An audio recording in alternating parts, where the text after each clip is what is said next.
पाठ 12। क्या निराश हुआ जाए। मेरा मन कभी कभी बैठ जाता है। समाचार पत्रों में ठगी, डकैती, चोरी, तस्करी और भ्रष्टाचार के समाचार भरे रहते हैं। आरोप प्रत्यारोप का कुछ ऐसा वातावरण बन गया है कि लगता है देश में कोई ईमानदार आदमी ही नहीं रह गया है। हर व्यक्ति संदेह की दृष्टि से देखा जा रहा है। जो जितने ही ऊंचे पद पर हैं, उनमें उतने ही अधिक दोष दिखाए जाते हैं। एक बहुत बड़े आदमी ने मुझसे एक बार कहा था कि इस समय सुखी वही है जो कुछ नहीं करता। जो कुछ भी करेगा उसमें लोग दोष खोजने लगेंगे, उसके सारे गुण भुला दिए जाएंगे और दोषों को बढ़ा चढ़ाकर दिखाया जाने लगेगा। दोष किसमें नहीं होते। यही कारण है कि हर आदमी दोषी अधिक दिख रहा है, गुणी कम या बिल्कुल ही नहीं। स्थिति अगर ऐसी है तो निश्चित ही चिंता का विषय है। क्या यही भारतवर्ष है जिसका सपना तिलक और गांधी ने देखा था? रविंद्रनाथ ठाकुर और मदन मोहन मालवीय का महान संस्कृति सभ्य भारतवर्ष किस अतीत के गह्वर में डूब गया। आर्य और द्रविड़, हिंदू और मुसलमान, यूरोपीय और भारतीय आदर्शों की मिलन भूमि मानव महासमुद्र क्या सूख ही गया? मेरा मन कहता है कि ऐसा हो नहीं सकता।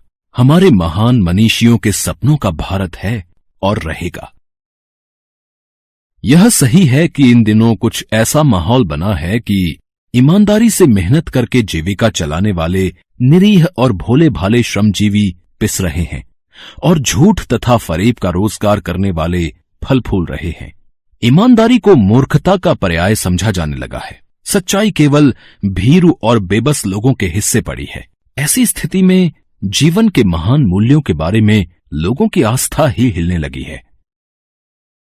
भारतवर्ष ने कभी भी भौतिक वस्तुओं के संग्रह को बहुत अधिक महत्व नहीं दिया है। उसकी दृष्टि से मनुष्य के भीतर जो महान आंतरिक तत्व स्थिर भाव से बैठा हुआ है, वही चरम और परम है। लोभ, मोह, काम, क्रोध आदि विकार मनुष्य में स्वाभाविक रूप से विद्यमान रहते हैं, पर उन्हें प्रधान शक्ति मान लेना और अपने मन तथा बुद्धि को उन्हीं के इशारे पर छोड़ देना बहुत निकृष्ट आचरण है। भारतवर्ष ने कभी भी उन्हें उचित नहीं माना। उन्हें सदा संयम के बंधन से बांधकर रखने का प्रयत्न किया है। परंतु भूख की उपेक्षा नहीं की जा सकती, बीमार के लिए दवा की उपेक्षा नहीं की जा सकती, गुमराह को ठीक रास्ते पर ले जाने के उपायों की उपेक्षा नहीं की जा सकती। हुआ यह है कि इस देश के कोटि कोटि दरिद्र जनों की हीन अवस्था को दूर करने के लिए ऐसे अनेक कायदे कानून बनाए गए हैं जो कृषि उद्योग, वाणिज्य, शिक्षा और स्वास्थ्य की स्थिति को अधिक उन्नत और सुचारू बनाने के लक्ष्य से प्रेरित हैं। परंतु जिन लोगों को इन कार्यों में लगना है, उनका मन सब समय पवित्र नहीं होता। प्रायः वे लक्ष्य को भूल जाते हैं और अपनी ही सुख सुविधा की ओर ज्यादा ध्यान देने लगते हैं। व्यक्तिचित्त सब समय आदर्शों द्वारा चालित नहीं होता। जितने बड़े पैमाने पर इन क्षेत्रों में मनुष्यों की उन्नति के विधान बनाए गए, उतनी ही मात्रा में लोभ, मोह जैसे विकार भी विस्तृत होते गए। लक्ष्य की बात भूल गए, आदर्शों को मजाक का विषय बनाया गया और संयम को दकियानूसी मान लिया गया। परिणाम जो होना था वह हो रहा है। यह कुछ थोड़े से लोगों के बढ़ते हुए क्षोभ का नतीजा है, परंतु इससे भारतवर्ष के पुराने आदर्श और भी अधिक स्पष्ट रूप से महान और उपयोगी दिखाई देने लगे हैं। भारतवर्ष सदा कानून को धर्म के रूप में देखता आ रहा है।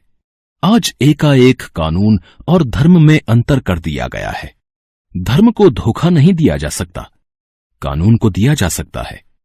यही कारण है कि जो लोग धर्म भीरू हैं, वे कानूनों की त्रुटियों से लाभ उठाने में संकोच नहीं करते। इस बात के पर्याप्त प्रमाण खोजे जा सकते हैं कि समाज के ऊपरी वर्ग में चाहे जो भी होता रहा हो, भीतर भीतर भारतवर्ष अब भी यह अनुभव कर रहा है कि धर्म कानून से बड़ी चीज है। अब भी सेवा, ईमानदारी, सच्चाई और आध्यात्मिकता के मूल्य बने हुए हैं। वे दब अवश्य गए हैं, लेकिन नष्ट नहीं हुए। आज भी वह मनुष्य से प्रेम करता है, महिलाओं का सम्मान करता है, झूठ और चोरी को गलत समझता है, दूसरे को पीड़ा पहुंचाने को पाप समझता है। हर आदमी अपने व्यक्तिगत जीवन में इस बात का अनुभव करता है। समाचार पत्रों में जो भ्रष्टाचार के प्रति इतना आक्रोश है, वह यही साबित करता है कि हम ऐसी चीजों को गलत समझते हैं और समाज में उन तत्वों की प्रतिष्ठा कम करना चाहते हैं जो गलत तरीके से धन या मान संग्रह करते हैं। दोषों का पर्दाफाश करना बुरी बात नहीं है। बुराई यह मालूम होती है कि किसी के आचरण के गलत पक्ष को उद्घाटित करके उसमें रस लिया जाता है और दोषोद्घाटन को एकमात्र कर्तव्य मान लिया जाता है। बुराई में रस लेना बुरी बात है। अच्छाई में उतना ही रस लेकर उजागर न करना और भी बुरी बात है। सैकड़ों घटनाएं ऐसी घटती हैं जिन्हें उजागर करने से लोक चित्त में अच्छाई के प्रति अच्छी भावना जागती है। एक बार रेलवे स्टेशन पर टिकट लेते हुए गलती से मैंने 10 के बजाय 100 रुपए का नोट दिया और मैं जल्दी जल्दी गाड़ी में आकर बैठ गया। थोड़ी देर में टिकट बाबू उन दिनों के सेकंड क्लास के डिब्बे में हर आदमी का चेहरा पहचानता हुआ उपस्थित हुआ। उसने मुझे पहचान लिया और बड़ी विनम्रता के साथ मेरे हाथ में 90 रुपए रख दिए और बोला, यह बहुत गलती हो गई थी। आपने भी नहीं देखा, मैंने भी नहीं देखा। उसके चेहरे पर विचित्र संतोष की गरिमा थी। मैं चकित रह गया। कैसे कहूं कि दुनिया से सच्चाई और ईमानदारी लुप्त हो गई है। वैसी अनेक अवांछित घटनाएं भी हुई हैं, परंतु यह एक घटना ठगी और वंचना की अनेक घटनाओं से अधिक शक्तिशाली है। एक बार मैं बस में यात्रा कर रहा था। मेरे साथ मेरी पत्नी और 3 बच्चे भी थे। बस में कुछ खराबी थी, रुक रुक कर चलती थी। गंतव्य से कोई 8 किलोमीटर पहले ही एक निर्जन सुनसान स्थान में बस ने जवाब दे दिया। रात के कोई 10 बजे होंगे। बस में यात्री घबरा गए। कंडक्टर ऊपर गया और एक साइकिल लेकर चलता बना। लोगों को संदेह हो गया कि हमें धोखा दिया जा रहा है। बस में बैठे लोगों ने तरह तरह की बातें शुरू कर दी। किसी ने कहा, यहां डकैती होती है। 2 दिन पहले इसी तरह एक बस को लूटा गया था। परिवार सहित अकेला मैं ही था। बच्चे पानी पानी चिल्ला रहे थे। पानी का कहीं ठिकाना न था। ऊपर से आदमियों का डर समा गया था। कुछ नौजवानों ने ड्राइवर को पकड़कर मारने पीटने का हिसाब बनाया। ड्राइवर के चेहरे पर हवाइयां उड़ने लगी। लोगों ने उसे पकड़ लिया। वह बड़े कातर ढंग से मेरी ओर देखने लगा और बोला, हम लोग बस का कोई उपाय कर रहे हैं, बचाइए, ये लोग मारेंगे। डर तो मेरे मन में भी था, पर उसकी कातर मुद्रा देखकर मैंने यात्रियों को समझाया कि मारना ठीक नहीं है। परंतु यात्री इतने घबरा गए कि मेरी बात सुनने को तैयार नहीं हुए। कहने लगे, इसकी बातों में मत आइए, धोखा दे रहा है। कंडक्टर को पहले ही डाकुओं के यहां भेज दिया है। मैं भी बहुत भयभीत था, पर ड्राइवर को किसी तरह मारपीट से बचाया। 1.5-2 घंटे बीत गए।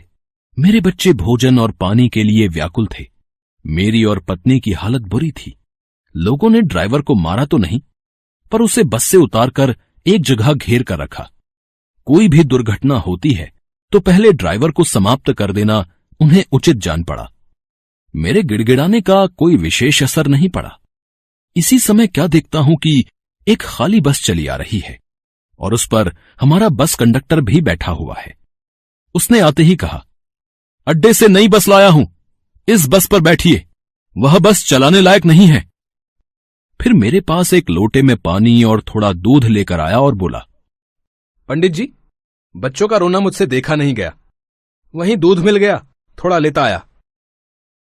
यात्रियों में फिर जान आई।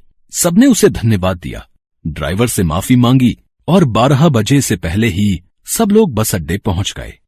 कैसे कहूं कि मनुष्यता एकदम समाप्त हो गई। कैसे कहूं कि लोगों में दया माया रह ही नहीं गई। जीवन में जाने कितनी ऐसी घटनाएं हुई हैं जिन्हें मैं भूल नहीं सकता। ठगा भी गया हूं, धोखा भी खाया है, परंतु बहुत कम स्थलों पर विश्वासघात नाम की चीज मिलती है। केवल उन्हीं बातों का हिसाब रखो जिनमें धोखा खाया है, तो जीवन कष्टकर हो जाएगा। परंतु ऐसी घटनाएं भी बहुत कम नहीं हैं जब लोगों ने अकारण सहायता की है, निराश मन को ढांढस दिया है और हिम्मत बधाई है। कविवर रविंद्रनाथ ठाकुर ने अपने प्रार्थना गीत में भगवान से प्रार्थना की थी कि संसार में केवल नुकसान ही उठाना पड़े, धोखा ही खाना पड़े तो ऐसे अवसरों पर भी हे प्रभु मुझे शक्ति दो कि मैं तुम्हारे ऊपर संदेह ना करूं। मनुष्य की बनाई विधियां गलत नतीजे तक पहुंच रही हैं तो इन्हें बदलना होगा। वस्तुतः आए दिन इन्हें बदला ही जा रहा है, लेकिन अब भी आशा की ज्योति बुझी नहीं है। महान भारतवर्ष को पाने की संभावना बनी हुई है, बनी रहेगी। मेरे मन, निराश होने की जरूरत नहीं है।